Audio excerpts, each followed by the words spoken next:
Yashodhanandana Braja Janaranjana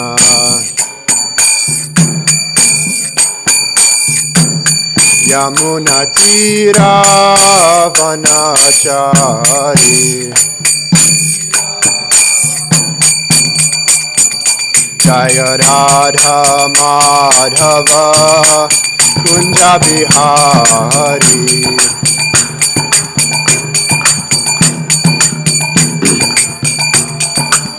Jaya Radha Madhava Kunja Bihari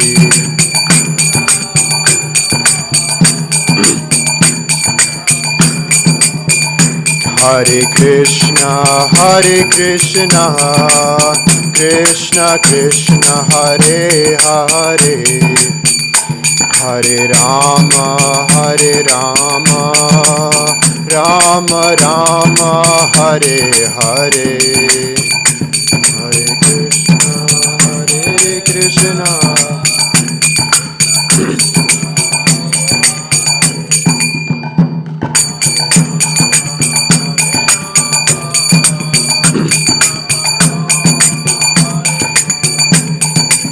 Hare Krishna Hare Krishna Krishna Krishna Hare Hare Hare Rama Rama Rama Hare Hare Hare Krishna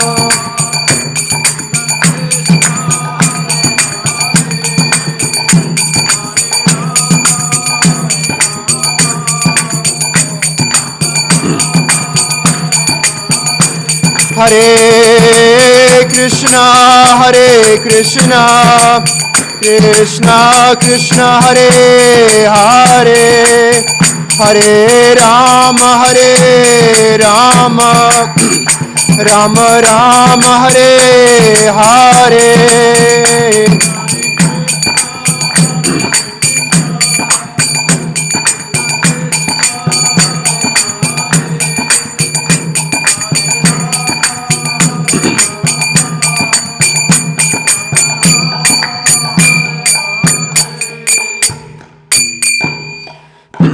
Jai Om Vishnupad Paramahamsa Parivrajaka Acharya Shotara Sadashi Shimad. His Divine Grace A.C. Bhaktivedanta Swami Srila Prabhupada Ki Jai. Jai Om Vishnupad Paramahamsa Parivrajaka Acharya Ashotara Sadashi Shimad. Bhakti Siddhanta Saraswati Thakur Goswami Maharaj Prabhupada Ki Jai. Anantakoti Vaishnava Vrinda Ki Jai. Nam Acharya Srila Haridas Thakur Ki Jai. Prem se Gaho Shri Krishna Chaitanya Prabhu Nityananda Shri Advaita Gadadhar Shivasari Ghoda Bhakta Vrinda Ki Jai. Srimad Bhagavatam Ki Jai. All glories to some of the devotees, Hare Krishna. All glories to some of the devotees, Hare Krishna. All glories to some of the devotees, Hare Krishna. All glories to Sri Guru and Sri Gauranga. All glories to Divine Grace, A.C. Bhaktivedanta Swami Srila Prabhupada Ki Jai.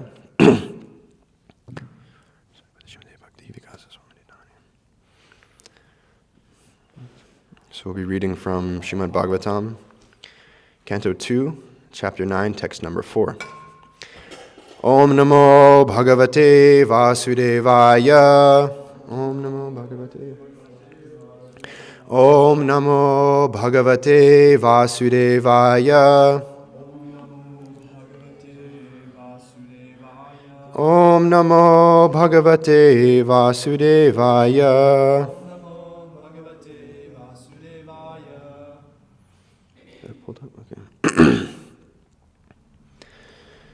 Atma Tattva Vishuddhyartam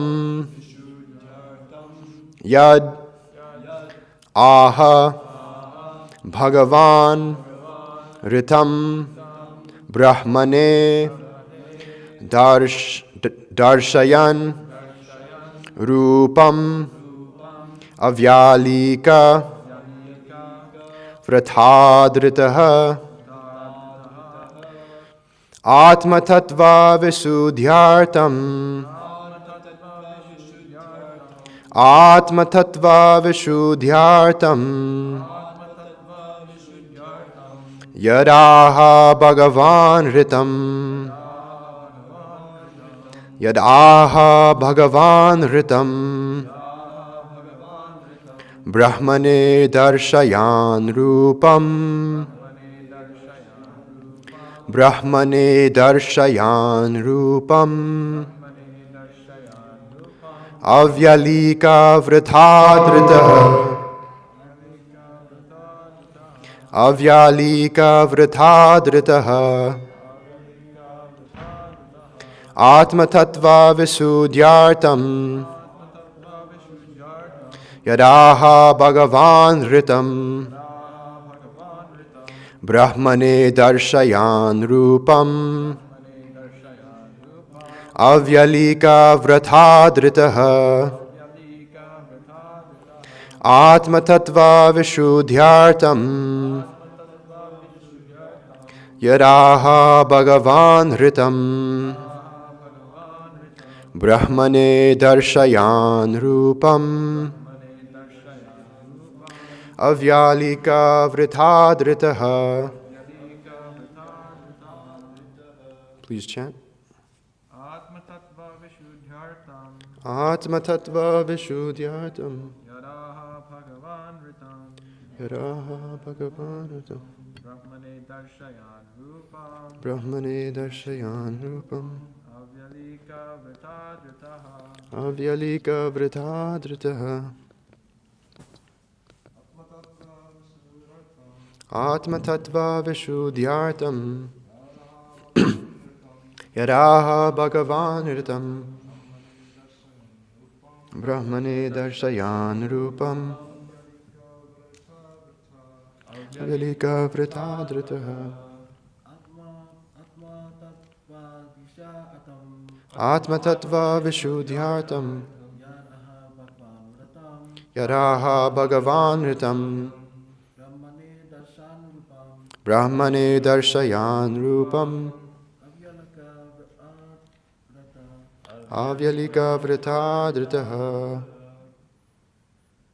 Any other men want to chant?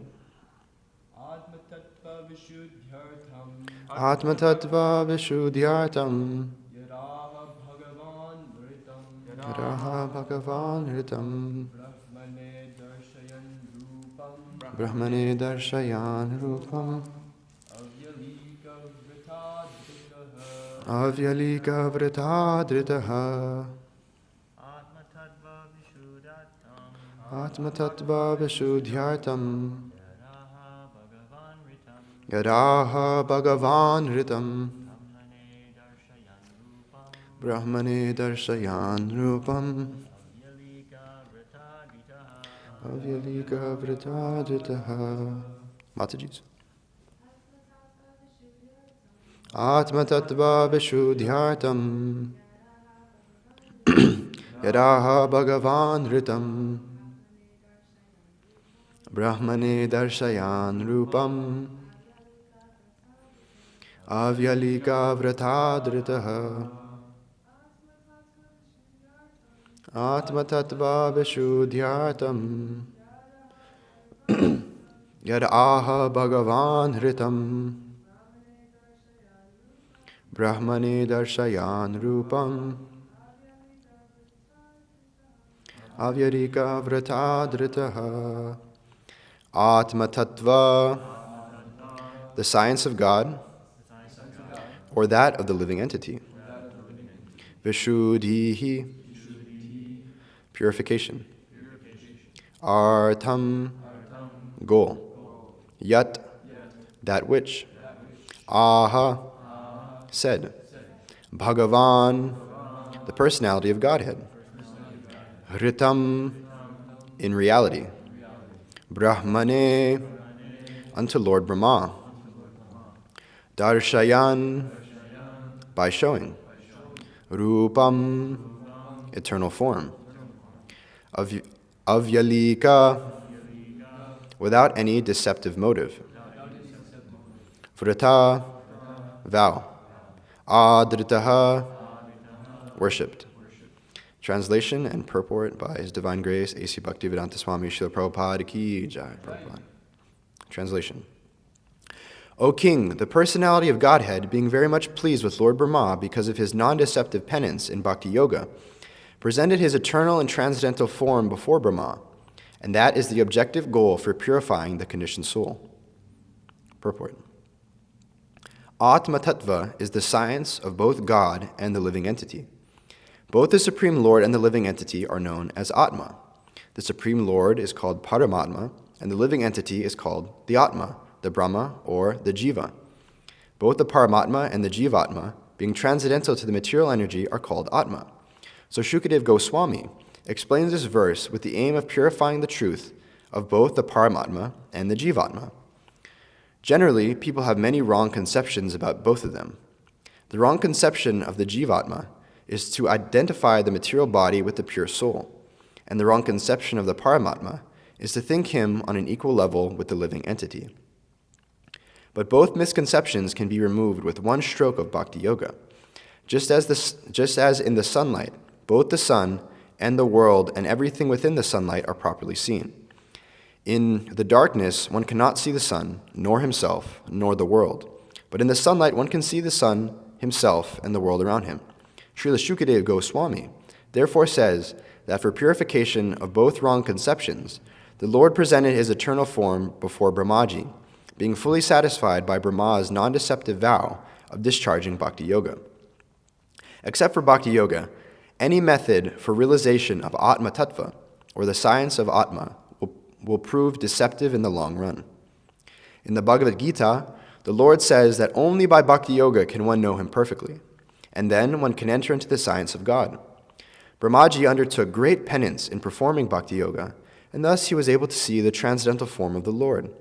His transcendental form is 100% spiritual, and one can see him only by spiritualized vision after proper discharge of tapasya, or penance, in pure Bhakti Yoga.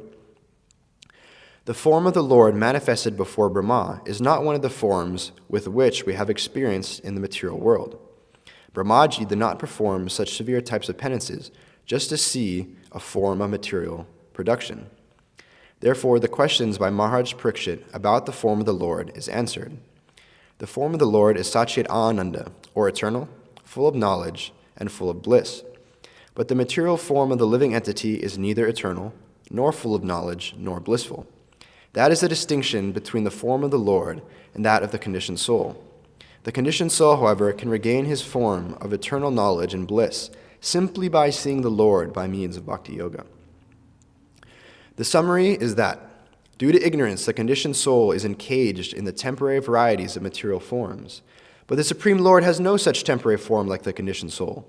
He is always possessed of an eternal form of knowledge and bliss, and that is the difference between the Lord and the living entity. One can understand this difference by the process of Bhakti Yoga. Brahma was then told by the Lord the gist of Srimad Bhagavatam in 4 original verses. Thus, Srimad Bhagavatam is not a creation of the mental speculators.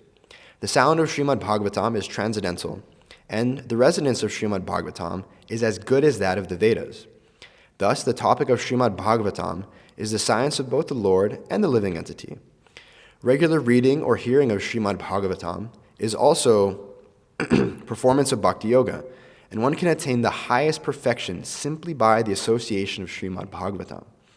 Both Shukadeva Goswami and Maharaj Parikshit attained perfection through the medium of Srimad Bhagavatam.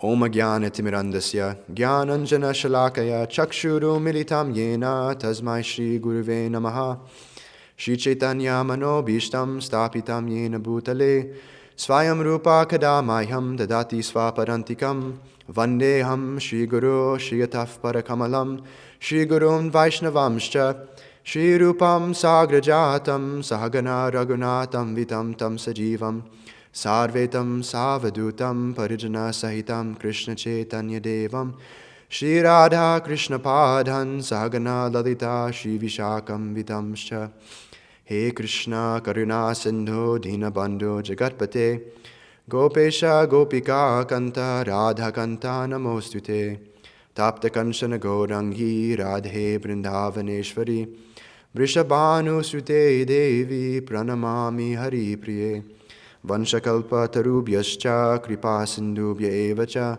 Patitanam Pavanebhyo Vaishnavebhyo Namo Namaha Nama Om Vishnupadhaya Krishna Prishtaya Bhutale Shrimate Bhakti Vikasa Swaminiti Namine Nama Om Vishnupadhaya Krishna Pristhaya Bhutale Shrimate Bhakti Vedanta Swaminiti Namine Namaste Sarasvate Deve Gauravani Pracharine Nirvishesha Shunyavadi Pashtatya Deshatarine Jaya Shri Krishna Chaitanya Prabhu Nityananda Shri Advaita Gadadhara Shivasadi Gaura Bhakta Vrinda Hare Krishna, Krishna Krishna, Hare Hare, Hare Rama, Rama Rama, Hare Hare. We have been reading from the second canto of Srimad Bhagavatam, titled The Cosmic Manifestation. This is the 9th chapter of this canto, called Answers by Citing the Lord's Version. And this is following Maharaj Parikshit's questions to Shukadev Goswami. It's a whole chapter of questions followed by a whole chapter of answers. And so far, we have been speaking about briefly our eternal relationship with Krishna at the beginning of this chapter, going through Maharaj Parikshit's questions, and specifically beginning with this, or these misconceptions of I and mine. These have been touched on in the previous verses. And in this verse, the specific question that's answered by Shukadev Goswami is Maharaj Parikshit inquiring about Lord Brahma and how he was able to see the form of the Lord through the process of bhakti yoga. And through this inquiry, different topics of, Brahma being the supermost living entity, the Supreme Personality of Godhead manifesting a form before him. And naturally, the difference between the two comes into question also. Exactly what are the distinctions between the Paramatma and the Jivatma? And that is this science of Atma Tattva, which is largely talked about in this purport here that Srila Prabhupada wrote. So starting to look at the purport, in the very beginning, right off the bat, Srila Prabhupada says, Atma Tattva is the science of both God and the living entity. Both the Supreme Lord and the living entity are known as Atma. So this Atma is knowing the science of the self, who we are, who is the Supreme Personality of Godhead, and what is our relationship with him. We can see that in this material world, due to ignorance, we're all having some sort of identity crisis. In the modern society, this is a big topic of discussion, of realization, because people are so discontent and unhappy with their current body and their current situation. And this is actually a good understanding, that, okay, I'm in this body and I have this certain situation, I have these qualities and different things associated with this body, and actually none of these things are making me happy. This is actually a good understanding. And a lot of people are coming to this understanding that they aren't getting happiness from their current situation. However, they take it completely in the wrong direction, and they actually start to over-identify with the body. They start to think, okay, I'm in a man's body, maybe I'd be happy if I was in a woman's body. Or if they're in a woman's body, maybe they think, this is not really bringing me so much happiness, maybe if I was in a man's body, I would be happier. And then even grosser than this, people start to think, okay, I'm in a human body, what if I was actually in the body of a dog? What if I was in the body of a giraffe or some other animal? And thus they start to identify the self with a different body than the body that they have. And this actually causes them more suffering and more discontent in this material world. Because actually, no matter what identification we place on the body, it won't make us happy. We can change the body, we can change our hair, we can shave our hair off, we can grow it all out, or we can start to develop certain attributes or qualities of a different living entity or someone in a different body. But all these things will just bring us unhappiness.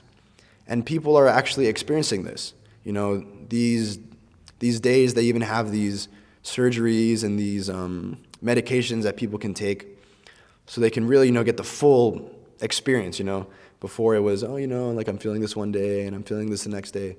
But now they can actually do really messed up surgical procedures that really change the course and the lives of these people. And if you look at some of the anecdotes from the people that have gone through this, they really regret it, and they're like, oh my God, like I went into this really thinking I would be happy, but all I found was just more and more suffering. And that's the nature of identifying the self with this body.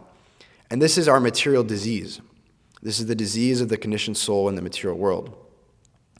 And this disease is very nicely explained in the Nectar of Instruction, which is, basically just like the essence of everything that we have to understand. And this 7th verse is super nectar. This Syat Krishna Nama Charitadi Sitapta Vidya. So this avidya, ignorance.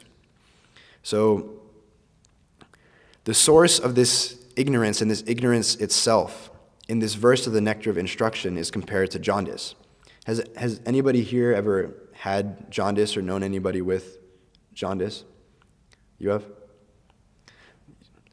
Was it like one of your friends or your family members? Or yeah. So anyone who has, I remember going through this Nectar of Instruction the first time that I read it, and I kind of understood, okay, jaundice is some disease that a person has, but I didn't really understand it fully. And actually going through nursing school, we had a whole big discussion on the whole body systems, and jaundice was actually a really big part of my college education. And I got to really experience it firsthand working in hospitals and taking care of people with this condition. So after going through that experience, this whole verse, just I was able to see it's like a completely different light. And for anyone who doesn't know, jaundice is this disease of the liver. And over long periods of time, toxins build up in the liver, and it basically causes the liver to shut down. And the first changes that are seen on a person with this disease is that their skin starts to turn like a yellow color. And you first see it in the skin, and you also see it in their eyes. So there will be some yellow tint in the corners of their eyes, and it's actually crazy if you've ever seen someone with it, but their skin becomes literally like a dark, pale yellow. So this is actually very applicable to this verse from the Nectar of Instruction, because this disease and this ignorance it's a skin disease. It's us identifying ourselves with this body. And by identifying the body as the self, we're unable to see properly. And we're unable to perceive things as they actually are. This is our ignorance. And gradually, as this condition progresses, you get what's called hepatic encephalopathy, which is a super long, complicated term for basically going crazy due to toxins that build up in your body. And if you've actually been around some people with this condition, I remember being in the hospital for multiple weeks at a time and taking care of the same patients, and this one individual came in with the liver disease, and I was able to see them progress throughout the week. And they gradually became a completely different person than as they came in, and their family members were crying and almost I don't even recognize this person, what's going on. So gradually, as the toxins build up in the body due to this jaundice and this liver disease, someone actually turns unrecognizable even to their own friends and their own family members. And similarly, due to the association with this material world and constantly being in this disease condition and not getting treatment, we become unrecognizable from our original constitutional position, which is talked about throughout this verse and in the science of Atma Tattva. So what is the cure for this jaundice? It would be one thing if the Nectar of Instruction just said, oh yeah, this is the disease condition, and just pointed out the disease. But what is the use of a doctor if they just point out the disease but don't give you the cure? Right? That would be kind of useless. You're like, oh yeah, now I have an exact label for how you're sick. And now you just go on being sick, and then that's it, right? But the actual point of a doctor is not to just tell you what disease you have, but to cure you of your disease and to give you the proper medicine. So the rest of this verse goes, Pito patapta rasanasya narochi kanu, kindva dara ranorinam kalusai vajushta, svadhami kramamad bhavati tadgadamu lahantri. So the whole translation of this is that the holy name, character, pastimes, and activities of Krishna are all transcendently sweet like sugar candy. Although the tongue of one afflicted by the jaundice of avidya, ignorance, cannot taste anything sweet, it is wonderful that simply by carefully chanting these sweet names every day, the natural relish awakens on his tongue, and his disease is gradually destroyed at the root. So we've all had experience in this current life being sick or being diseased. And at least for most of us and all of us here, that isn't our normal position. You know, some people are born sick with some kind of congenital defects or something. But for the most part, you can say that everyone is mostly healthy than they are sick. So it's actually our eternal nature to be not diseased, to not have this skin disease, this disease of material existence.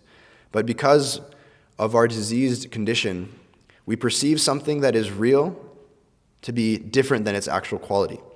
Just like the nature of the sugar candy is actually sweet. That's one of the characteristics of sugar candy. If someone gave you something and said it was sugar candy, or like, oh, this is like cream soda, but it doesn't actually have the qualities of something sweet, or the qualities of cream soda, you'd be like, what the heck is this? Like this isn't what I was offered, right? So naturally, the sweet names of the Lord, they're sweet by their natural quality, but because of our disease condition, we perceive them as being not sweet. We perceive them actually as being very bitter, and we don't want to associate ourselves with them in the beginning. But gradually, in the case of jaundice and in the case of our conditioned life and the material existence, we can actually be cured by gradually taking the sugar candy and taking the medicine, and we'll actually practically be able to experience the results. Someone who's sick with this jaundice, their taste buds are all messed up, so they're unable to taste things properly. But they can gradually tell if they're getting better if when they taste things that are sweet, or they taste things, they're actually starting to begin to taste them as they should be and as their actual quality is. And they're able to experience this because for most of their life, they've been in a healthy condition of life, right? You can't really tell that something is supposed to taste sweet unless you've tasted it sweet before and now you're tasting it as not sweet. So similarly, someone with this jaundice and this conditioned state, they're able to gradually tell that they're getting better because they're gradually able to regain these things as tasting sweet. So similarly, gradually as we take the medicine and as we begin to chant, we'll begin to actually relish the sweetness of the holy names of Krishna. And gradually, we'll be able to establish our eternal, original, natural relationship with Krishna. So this is the purpose of this Krishna consciousness movement. Prabhupada actually multiple times referred to this Krishna consciousness movement as a hospital. I'm going to read some quotes here from Srila Prabhupada from different conversations. Prabhupada said that hospitals, there are many, but real hospitals to cure the material disease, there is no hospital. There are hundreds and thousands of hospitals for curing the disease of the body, but there is no hospital to cure the disease of the soul. That is the defect. So we're opening hospital for curing the disease of the soul. They have no information about the soul throughout the whole world. Even so-called religious organizations, they have no information about the soul. They go to religious ceremonies for material profit. And my spiritual master, His Holiness Bhakti Vikas Maharaj, extrapolates on this example, saying that if a sick person goes to a hospital, thinking that, if I go to a hospital, I'm going to get some cure, and they go there and say, why would I go here? Everyone here is sick. I'm going to go somewhere where there's no sick people, and then I'll look for the cure.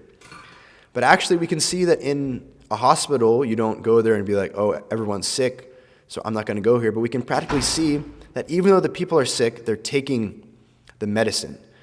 So, in this Krishna consciousness movement, there's people like myself who still have a long way to go in their Krishna consciousness. But every day I'm at least trying my best to be here and to chant Hare Krishna and to take the medicine, to associate with devotees, to engage in devotional service, to distribute Prabhupada's books. So it isn't that we see people that are still sick and think, oh, I'm going to only associate with people that aren't sick. But actually by having a support group and people that are there also trying to get cured and taking the medicine, it's better for us to get healed if we're in the association of like-minded people that are also trying to be free of this disease. It's said that one twig can easily break. So one person trying to endeavor in Krishna consciousness by themselves, even though they're very weak and they're so easy to break, if you bundle a bunch of twigs together, that bundle is basically as strong as a whole branch. So even though all the individual twigs themselves are very weak, even though all of us are still in a disease condition of life, together, if we're trying our hardest to endeavor to get out of this material disease condition, together we can actually become very strong and be free from this process. In this similar example on book distribution, I often tell some people, it's generally those like elderly white Matajis who like really have that compassionate, motherly spirit towards you when you're out on book distribution. They're like, oh my God, how did you get into this? Kind of thinking oh my God, how did this guy go from what he was doing to doing this and wasting his life? But actually I tell them, I finished my college education and I actually became a nurse and I was working in hospitals. And what I found was that even though I was quote unquote helping people to some degree, it was one, only on the basis of the body. So any help that they were getting was only temporary. And two, it wasn't actually for their ultimate benefit. And even for the time that they were in a hospital, I remember having multiple patients with this jaundice condition. And generally one of the things they do is they give them a liver transplant. So the patient will be in the hospital for a month, they'll qualify for a liver transplant, they'll get the transplant, then they'll go out and they'll ruin that liver that they just got a brand new liver and they'll ruin it, and then they'll be back in the hospital again, and you're like, what the hell is wrong with you? You were here, and we gave you a solution to your problem. Generally this problem is caused by things like drinking alcohol, and they get their new liver and they're like, oh, now I don't get sick when I drink alcohol, I'm just going to drink more alcohol. And then a couple of years later, their new liver has completely failed, and they're back in the hospital. So even for people that don't do this and they actually try to get cured, ultimately you aren't curing them of their ultimate disease condition of life, because ultimately they're still identifying the body as the self. So when I explain this to people on book distribution, they're actually like, wow, oh my God, and then they'll actually take books from me after explaining this and explaining that actually now I'm able to save people's lives rather than actually helping them for maybe a day or two or a week or a month. You're actually able to save somebody's life by breaking this ignorance and by freeing them of this disease condition of thinking that I'm this body and identifying the body as the self. So this is the first step of curing this ignorance, is understanding who we actually are, who is God, and what is our relationship with Him. Prabhupada continues in this regard by saying both the Paramatma and the Jivatma, being transcendental to the material energy, are called Atma. So once one finally comes to this platform of inquiry of understanding, okay, I'm not feeling happy in this material world, what is my actual position? What is the actual self? We can give them the actual answer. We can give them the proper understanding. And what is that? It's Jiver Svarup Hoy Krishna Nitya Das. The living entity's constitutional position is to be an eternal servant of Krishna. And how do we know this and how do we understand this? Because it's coming directly from Krishna himself, right? Krishna is the creator of this body. He's the creator of our whole situation. He's the creator and controller of the Maya that we're under. And he's personally telling us ourselves what our actual position is. And, one can go to a hospital and they might think that they want to seek treatment, and you might even practically see this. I remember multiple examples. You would have a cigarette smoker, and they would come in for some lung cancer, and you would tell them, oh yeah, just stop smoking. And they're like, no, but I don't want to do that. Tell me some way that I can still smoke and I can still do what I want, but still cure my disease. And a proper doctor will be actually able to tell this person, you actually have to take the prescription and the medicine that the doctor is offering in order to actually be cured from your disease. So this is this process of parampara that we're actually having. It's this bona fide process that has been established to work, and it's been giving us the answers to all these questions that we need. So this is the actual proper understanding. And in this way, Prabhupada says that in the darkness one cannot see the sun nor himself, nor the world, but in the sunlight one can see the sun himself and the whole world around him. So this ignorance is compared to this nescience and this darkness, where we're actually unable to see the self or anything around us. And this state constantly puts one in fear. There's this one conversation with Srila Prabhupada where he's talking about this. And he's like, when you're in the darkness, you don't know what you are and what you're doing. You don't know who's around you or what's around you. And ultimately, you can stumble and fall. You can hurt yourself. You can fall into a ditch and be stuck there. But ultimately, the biggest fear of this is the fear of death. Because when we identify the body as the self, and we see people around us dying and suffering, and we think this life to be all in all, we're constantly in fear of death. And people live their whole lives being constantly in fear of death and trying to enjoy as much as possible. But really, we come into this world with absolutely nothing material, and we'll also leave with absolutely nothing material. So no matter how much you endeavor, and no matter how much you try to avoid death or try to enjoy life as much as possible, ultimately death will come. And so many people are fearful at the time of death, but not the devotee.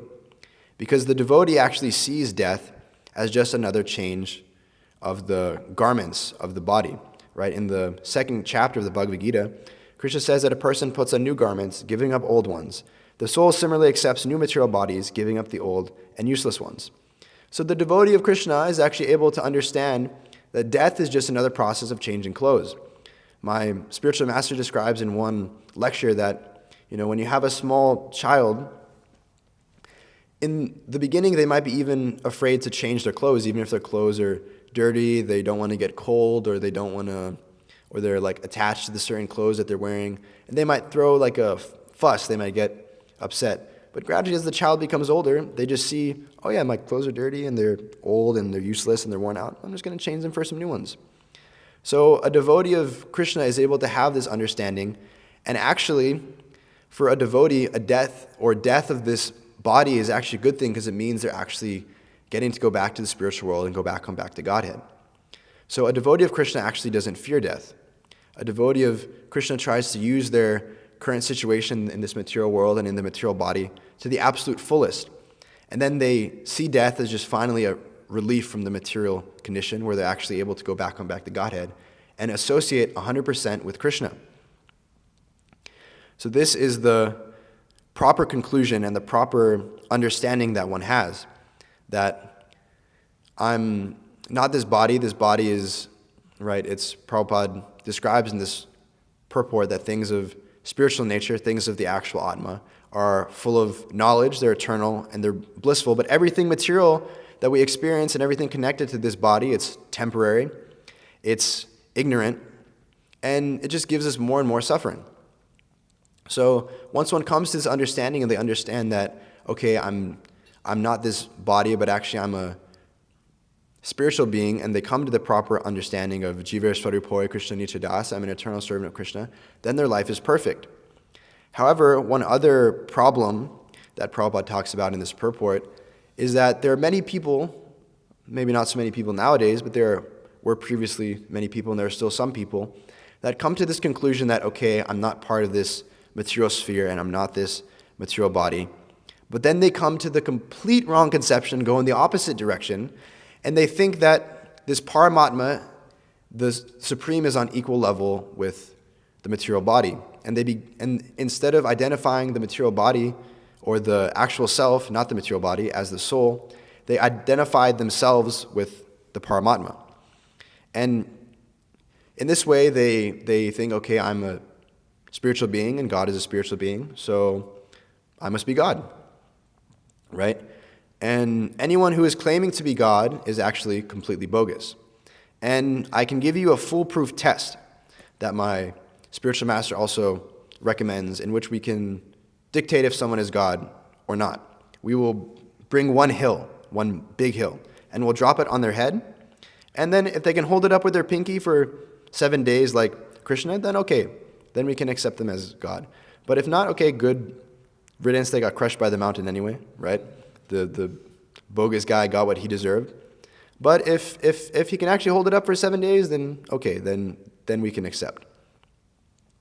So this is actually the process. People are claiming to be God, but still acting on this platform of the material body, right? People claim that I'm God, I'm the supreme controller of everything, I'm the knower of everything, but really these people, they cannot even control when they pass stool. If something's going on in the other room that's right next to them, but there's a wall in between them, they can't even tell what's going on. So what is the point of them claiming they're God? And so many people fall prey to this bogus nonsense. So therefore, I say we implement this test for all these bogus people, so then the world can be free of them. That's what I say, and that's what Prabhupada says. So obviously I'm joking. We shouldn't actually kill these people, right? We see that Krishna came as Nrsingadev and killed Hiranyakashipu with his nails. But in this Kali Yuga, there's a different process. Lord Chaitanya came and he also killed, but he didn't kill the actual person by ripping them apart or by smashing them with a mace, but he actually killed their whole demoniac mentality and actually giving them the proper understanding. I remember when I was first reading through Prabhupada's books, one example that he gave that made perfect sense to me, at least, was this example of the ocean and the drop of water. So I'm going to read a couple excerpts here from the Science of Self-Realization. Prabhupada says that God is great, and although we are qualitatively one with God, we are minute. The ocean and the minute particle of water have the same quality, but the quantity of salt in the drop of water and the quantity of salt in the ocean are different. They are qualitatively one and quantitatively different. Another part on the same point is if we chemically analyze the ingredients of a small drop of water, we will find all the ingredients that are to be found in the vast ocean. In a similar way, we are one with God, being his part and parcel. This godly particle, the soul or the living force, is transmigrating from the aquatics to the trees, to the plants. Sorry, there was just a call on this laptop. Turn it on.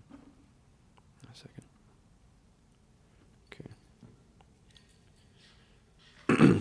This godly particle, the soul or the living force, is transmigrating from the aquatics to the trees and the plants, and then from the plants to the insect life, then to the reptile life, and then from bodies of the birds and the beast. So this is the actual proper understanding, that we come to the realization that we're actually eternal spiritual beings, but if we actually practically see the Jivatma is different from the Paramatma, because the Jivatma is kind of like a localized, how do I explain this, like a smaller aspect. You know, you might be able to move your hand, you can touch your head, you can think, okay, today I want to eat this, or today I want to eat this. But actually, we're only somewhat to a small degree in control of this body we have, what to speak of our whole situation and everything else around us. We can't control what the weather is, we can't control if we're in traffic and we're driving a car, we might be able to somehow, some way move our wheel and touch the brake and the accelerator. But even if we do everything right in our vehicle, we still might get into a car accident because we can't control everyone else around us. However, Krishna, the Supreme Personality of Godhead, is in complete control of anything and everything. And in this way, he is compared to the ocean, whereas we're compared to just the single drop of water. Every single drop of water in the ocean, they're all salty. They all have similar properties. They're all made out of H2O, hydrogen, and oxygen. They're all salty, they're all wet. But if you tell someone, okay, you can go swimming in this drop of water, or you can go swimming in the whole ocean, they'll say there's definitely a big difference between the two. And in this way, there's also a super big difference between the Jivatma and the Paramatma.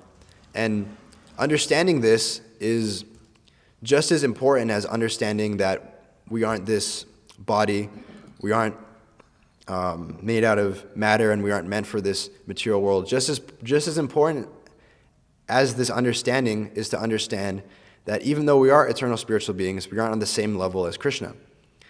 Because Krishna is very big and we are very small. Krishna is the supreme controller. We are simply minute controllers. He is the energetic and we are the energies. So by not being envious of Krishna and not wanting his position and being actually able to serve the Supreme Personality of Godhead, we're actually able to tap into our eternal spiritual nature and be eternal, full of knowledge, and always blissful, just like Krishna is. So we're able to develop the same qualities as the Supreme Personality of Godhead, but one shouldn't and one is unable to become the Supreme Personality of Godhead himself. One can endeavor and they can try as much as they want to do this, but they are unable to do this, and throughout this process, they will only find more and more suffering. But once we are able to connect with Krishna and to serve him, we can actually become Satchidananda, full of knowledge, bliss, and always eternal. So this is the process that Brahmaji took, in that he felt some discontent with his situation. He was in some ignorance, and even around him, it was all darkness. And he inquired from the Supreme Personality of Godhead, and this is also described here in this verse, that Brahmaji undertook great penance in performing bhakti yoga. And thus he was able to see the transcendental form of the Lord. And one can only see the Supreme Personality of Godhead by spiritualized vision after proper discharge of tapasya or penance in pure bhakti yoga. So this is the actual process of understanding. This is the medicine, this is the cure for our avidya, the cure for our ignorance. And this is important to understand here about how it's described that Brahma went under severe penance and severe tapasya and engaged in pure bhakti yoga to reach the goal that he was looking for. And this is applicable to our current situation because we're also in this very diseased, terrible condition of life, right? It's this chetodarpanam arjanam bhavamahadabagni nivarpanam sheyakairabachandrika vitaranam vidyavadu jivanam anandham burivardhanam padipadam punamritasvadanam sarvatma snapanam panam vijayate Shri Krishna sankirtanam. The heart has been covered through millions and millions of lifetimes in this material world. The mirror of the heart is covered and we're unable to see who we actually are. And we're in such a precarious position. If we actually understand our situation or looked at ourselves before we came to Krishna consciousness, we were in such a terrible, horrible, diseased condition of life. So we have to take up this practice very, very seriously. We have to take to tapasya and we have to take to this process of bhakti yoga very, very seriously. One might say, why? I can take a little of my medicine here and there. I can chant Hare Krishna when I want. I'm still chanting the names of Hare Krishna. I might not be able to rise early in the morning, but maybe I can wake up by 8 o'clock, 9 o'clock, and do some home program at my house, and then waste a whole bunch of time like this. But what's the actually understanding is akama sarva kamova moksha kama udaradihi tivrena bhakti yogena yajeta purusham param. A person who has broader intelligence, whether he be full of material desire, without any material desire, or desiring liberation, by all means he must worship the Supreme Whole, the Personality of Godhead. So this phrase, tivrena bhakti yogena, not just bhakti yogena, the process of bhakti, the process of devotional service, but tivrena bhakti yogena, right? What is this tivrena? Prabhupada translates it a couple different ways to the same point throughout the Srimad Bhagavatam. One way is with great force. Another one is firmly fixed, very serious, and intense. So in this way, we're being offered the real thing. We're being offered the strongest medicine. And our disease is so bad that we have to understand that we have to give it our all in all. We have to engage in tivrena bhakti yogena. With severe determination, we have to try to become free from this disease condition of life. So we have to engage in this process very seriously. We can't just be wishy-washy with it. We can't just chant when we want or wake up when we want or do what we want and try to practice Krishna consciousness. But we have to practice Krishna consciousness very seriously and very strictly, and in that way we will get the desired result. Right? This current situation that we're in Kali Yuga, the life of the living entity of the conditioned soul, even in the human form of life, is very short. What to speak of other forms of life? The human form of life, I think we were looking at, me and Ali, Krishna Prabhu in one class, it was like 74 years old is like the average life expectancy of the whole world, and it's like 78 in America. So our whole lifespan is very short, and it's gradually getting shorter. Nobody knows when they could leave this material body and pass away. No one knows when death is coming for them. Nobody knows what kind of situation they'll be in. But at least right now, they have the opportunity to engage in Tivrena Bhakti Yogena. They have the process to seriously endeavor for devotional service. They've been given all of the right tools now. So why not take it up now seriously?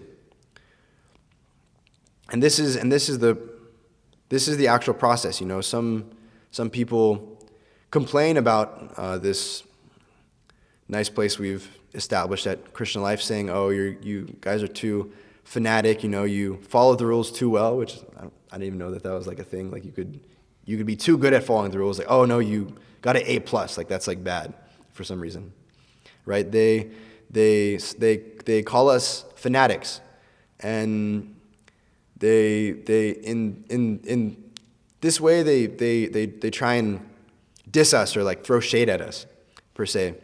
But actually, what is the problem? What is the difficulty with following the process of bhakti yoga as strictly and as strongly as possible? And not only following it, right? It's one thing to follow, but one should also preach to everyone and everyone that they meet very, very strongly. Because one who is starting to take the medicine and become freed, and they see everyone in this disease condition of life, they want to free up as many people as they can. And if you were a doctor and you found the cure to cancer, you would want to give it to as many people, as many sick people as you possibly could. So in this way, one who takes the process of bhakti yoga, one who strictly and firmly fixes his feet at the lotus feet of the spiritual master, wants to, as quickly and as swiftly as possible, free one from their disease condition of life. So by practicing strongly and by preaching strongly, one can actually become an expert physician in the process of Krishna consciousness. And my spiritual master has actually written this amazing book called On Speaking Strongly in Srila Prabhupada's Service. And I mean, I always heard about how much of an amazing book it was, but a couple months ago, our Vishnu Chitta Prabhu asked me specifically to go through and to read it and to imbibe the teachings in this book. And, you know, unfortunately, I'm such a rascal that I'm only on chapter 10, even though he told me to start reading it 2 months ago. But even from this small amount of time that I've been able to read through this book, everybody should like read this book at least multiple times. It's so amazing how His Holiness Bhakti Vikas Swami just completely takes the essence of Prabhupada's teachings, and it's such an inspiration to preach strongly and to practice strongly and to really engage in this Tivrena Bhakti Yogena. So I highly recommend that everybody at some point read this book. It's definitely on the top most amazing books that I've ever read. It's really that topmost nectar. And in this process, one can become a Krishna conscious doctor and a Krishna conscious physician. And we can practically see this, and Prabhupada even talks about this in the purport of this verse, that thus the topic of Srimad Bhagavatam is the science of both the Lord and the living entity. Regular reading or hearing of the Srimad Bhagavatam is also performance of Bhakti Yoga, and one can attain the highest perfection simply by the association of Srimad Bhagavatam. I'll read that again. One can attain the highest perfection simply by the association of the Srimad Bhagavatam. I have to do it one more time for emphasis, right? One can attain the highest perfection simply by the association of the Srimad Bhagavatam, right? This is the Prabhupada book distribution marathon that we're in right now. And we actually currently have the opportunity to give anyone and everyone the Srimad Bhagavatam, right? Krishna makes it so easily to understand him through the Srimad Bhagavatam narrated by his pure devotees. And this is actually the topmost medicine for the jaundice disease condition of the conditioned soul. This is the best medicine and the best cure for people's ignorance. You can give them one book or 2 books. You can even give them a Bhakti stack or a Saptarishi set. But people here who have read this Srimad Bhagavatam, and we've been going through this Srimad Bhagavatam, and you see like the topmost nectar that it is, and you actually think, oh my God, like I'm actually able to give this to random homies on the street. Like anybody and everybody that I meet. Like I remember there was this one anecdote that my spiritual master was giving, that he was reading Srimad Bhagavatam upstairs in his in the Brahmacharya ashram at the Bhaktivedanta Manor. And this was right before the Sunday program that they had. And he was reading this one verse. I forget what the verse was. My memory is not very good. But he was reading through this amazing Srimad Bhagavatam, and he read a verse and was like, oh my God, like I can read this, and anybody else who gets this book can also read this. And he immediately went downstairs to the program. So the first person that he saw, he talked to them about the book, and he read them the verse, and they actually bought the book from him right then and there. So it's the perfection of our lives, not only to read the Srimad Bhagavatam and to talk about the Srimad Bhagavatam and the association of devotees, but to actually be able to give the Srimad Bhagavatam to anybody and everyone that we meet on the street. It says that both Shukadev Goswami and Maharaj Parikshit attained perfection through the medium of Srimad Bhagavatam. So in this way, anybody and everybody who we meet who gets to Srimad Bhagavatam can attain the same perfection as Shukadev Goswami and Maharaj Parikshit. And this Prabhupada marathon that we've been on a Bhagavatam state of mind marathon also. This has been our mantra throughout the whole year. And our great dear friend and great devotee, Mahotsa Prabhu, has almost distributed 1,000 Srimad Bhagavatam sets for just this year. 1,000 Srimad Bhagavatam sets. Right? I think he must be somewhere in like the 900s by now. Maybe Ali Krishna knows. Yeah, so he's almost at 1,000, and it's like kind of funny. He's basically distributing them almost faster than they can print them, right? He's a machine. This is actually a good problem to have in one sense. It's better to be distributing so many Srimad Bhagavatams that we can barely keep up with the printing of them than to be having so many Srimad Bhagavatams because we aren't distributing them, right? Some people argue in the case of book distribution that, like, what'll happen once everybody has the books, And you're like, bro, we have such a long way to go that it'll be the perfection if everybody gets the books, but in order to do that, we have to keep distributing the books, right? One doesn't think, okay, maybe enough people have the books right now so I can stop.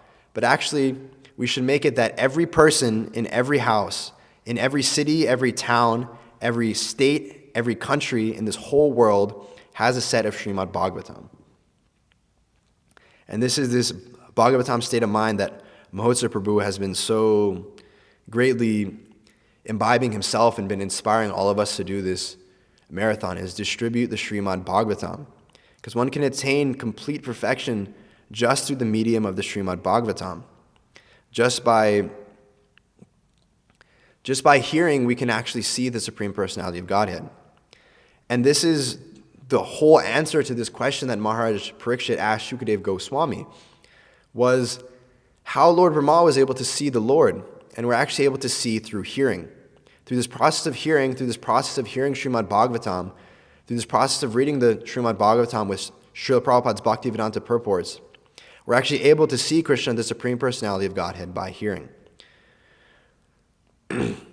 So what we can do is we can distribute as many Srimad Bhagavatam sets as physically possible. Anybody we meet, we should try our best to give them a set of Srimad Bhagavatam, and if not one, maybe 2, maybe 3, maybe even 10 sets of Srimad Bhagavatam.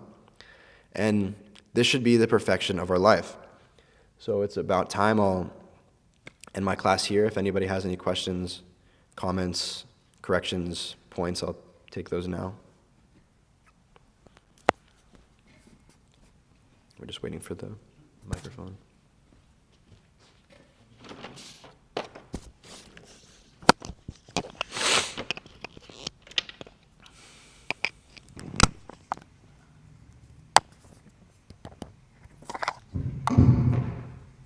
Sounds a little loud. Turn the gain down.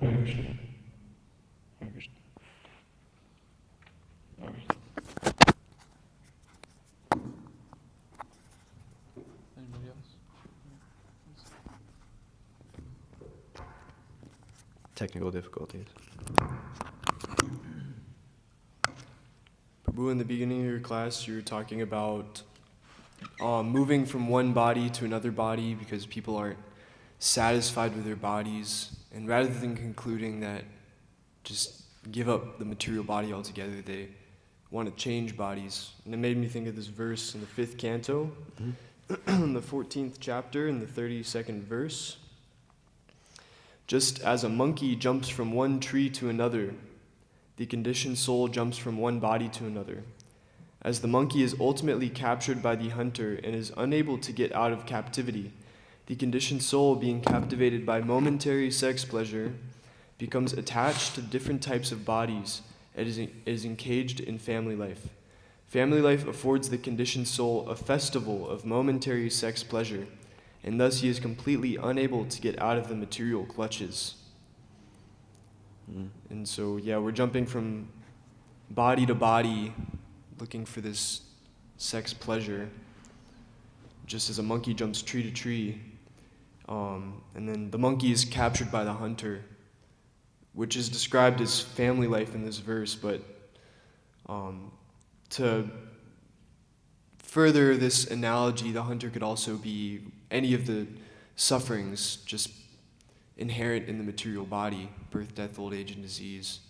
And I've noticed, arguing with different people, all of which have sort of like Mayavad ideas about, we're meant to enjoy this world is the ultimate conclusion they come to. Whether that, and all these people, they support transgenderism and what's called transhumanism, a term I've just learned. Transhumanism means to transition your human characteristics. If you want to put a tail on you, it's called, anything. Crazy. But yeah, these people, they ultimately have the conception that we're meant to enjoy this material world. That's like their root. That's like the root of this misconception, is like they think that they're the enjoyer. And then every time, the end of the argument, what it all boils down to is that they conclude, these people, they accept reincarnation. Their ultimate conclusion is, I guess I want to enjoy the body, and I want to keep getting born because this world's so wonderful and I'm enjoying so much. So I want to keep getting born. I had one friend who told me he wants to become a plant. What? Yeah. Really? Because he does like psychotropic drugs and they come from plants, and he has this idea that like plants actually are like the most intelligent beings, and they like tell him all these things. This guy's freaking nuts. And so he wants to be a plant. And other people, they want to be monkeys because they can have a lot of sex, or they want to be pigeons. And so, jumping like a monkey from body to body just to satisfy his sex pleasure, and it's just foolish because there's nothing, at the end of the day, there's no pleasure there. You just get more and more degraded. So, Yeah. Thank you so much, Prabhu. That's a really good point, because we can even try and change our quote-unquote material situation every day. Every day we can wake up and we can quote-unquote identify as something new. We can identify as a man one day, a woman one day, a fish one day, a dog one day, a telephone pole one day, a helicopter one day. But no matter what we change in our material situation, it's actually not going to bring us any happiness. No matter what material solution we try and put on our suffering, it won't be able to fix our problem, because this material problem requires a spiritual solution. So no matter what material band-aid we try and put on the problem, the blood is just going to keep on gushing out, right? So to solve the problems of our material condition, we need a spiritual solution. So we can try and change anything and everything that we have. We can switch up our whole material situation for another material situation. But even if we do that unlimited amount of times, and we've been in unlimited millions and billions of different material bodies, and we're still here, we're still suffering, we're still trying to milk like the, what is it, like the, on the, Nipples on the goat. yeah, on like the neck of a goat, they have like these fake nipples, I guess, or things that look like nipples, and you try to extract milk from it, but there isn't actually anything there. So what's actually recommended is that we accept what our current situation is, like, okay, I'm currently in a man's body or a woman's body, but how can I use that body as the best vehicle for actually being free from this process of birth and death? How can I use the functions and the qualities of this current vehicle that I'm in to come to the proper conclusion and to go to the proper destination? Like, right now we're talking a lot about what different vehicles to get, whether it should be like an SUV, just a normal like sedan, whether it should be a pickup truck, how big the pickup truck should be. And all these cars have different uses and different purposes, right? If we, this big like Ram truck that we have, if you just used it every day to go 5 minutes to Walmart, just one person driving to Walmart every day, that would be improper use of the vehicle, right? Similarly, if we have this Toyota sedan that we have, if we tried to take that on traveling Sankirtan every week, it would break down. So we have to we have to understand and come to the conclusion of, this is the vehicle that I have, how can I use it the best to engage in Krishna service?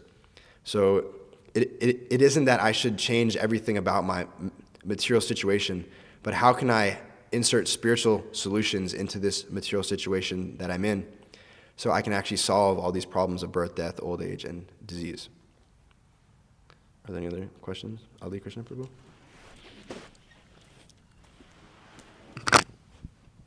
You're talking about there's more and more people to distribute books to. Mm-hmm. People are saying that enough people have the books, if Right. whatever. And I was just thinking about this the other day, actually, and I looked up the stat just now. How many people are born every day? 385,000 people are born a day. So that means there's also 385,000 people that are graduating college and like getting their first paycheck and all that. So there's so many people that are ready, and need the books. And what to speak of all the people that are already out there that don't have the books, Right. So until we're doing like 400,000 Bhagavatams a day, then maybe we can like talk about that. But Yes.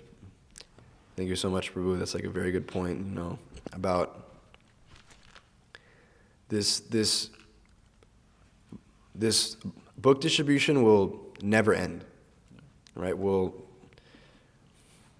Prabhupada's Krishna consciousness movement, it means distributing these books. It means trying to free people from this darkness of ignorance and show them the light of the Srimad Bhagavatam. So we have to take every opportunity, and every person that we meet, we have to try and give them, if we can give them a whole set of Srimad Bhagavatam, but at least some of Prabhupada's books. But ideally a whole set of Srimad Bhagavatam. Any other questions from the men? Jiva Gurish? Supposed to be a cutoff time, no? They were going out. I don't know. No one told me anything. Well, We'll just like a stop at little. 9. We're talking about this problem of not having enough people to distribute books to, because hypothetically we distributed so many books. It's not a problem. Like, we should want that. Exactly. We should want that issue. Anyways. That's a good problem to have. Yeah. It's That, not like. oh man, bro, everyone in the whole world has a Srimad Bhagavatam. Like, oh yeah, then Yeah, like, what you got to say about that? It's like, oh yeah, then Yeah, we should want everyone's a devotee now, right? Everyone has a set of Srimad Bhagavatam. Everyone's begun their path back to Godhead, right? That should be our goal. Mataji's, any questions? Okay. Srimad Bhagavatam ki jai, Srila Prabhupada.